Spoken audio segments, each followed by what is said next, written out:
اللہ کے پیارے محبوب حضرت محمد صلی اللہ علیہ وآلہ وسلم کا دین ہمیں سکھاتا ہے کہ جب تک دو شرطیں نہیں ہوں گی آپ کا کوئی عمل بھی قبول نہیں کیا جائے گا۔ عمل کی قبولیت کے لیے دو بنیادی شرائط ہیں۔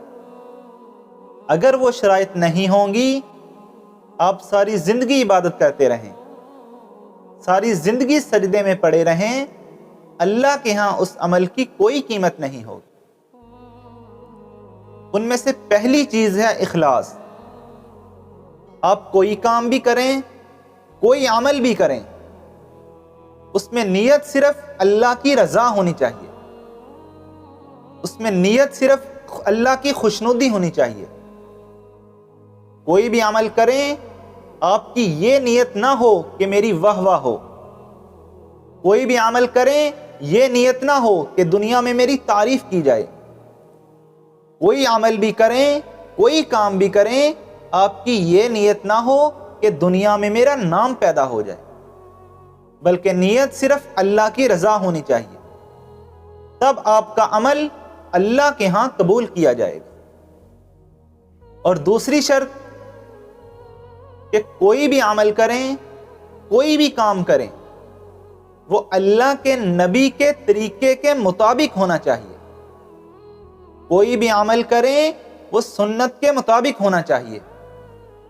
آج کل اس شرط پر عمل کرنے کی ضرورت ہی نہیں سمجھی جاتی۔ اگر وہ کام اللہ کے نبی کے طریقے کے مطابق نہیں ہوگا، آپ ساری زندگی عبادت کریں، ساری زندگی وہ کام کرتے رہیں، ساری زندگی سجدے میں پڑے رہیں، اگر اللہ کے نبی کے طریقے کے مطابق نہیں ہے تو اس کی اللہ کے ہاں کوئی قیمت نہیں ہے۔ اللہ کے ہاں قیمت اس عمل کی ہے جو اللہ کی رضا کے لیے کیا جائے، اللہ کی خوشنودی کے لیے کیا جائے اور محبوب کے طریقے پر کیا جائے۔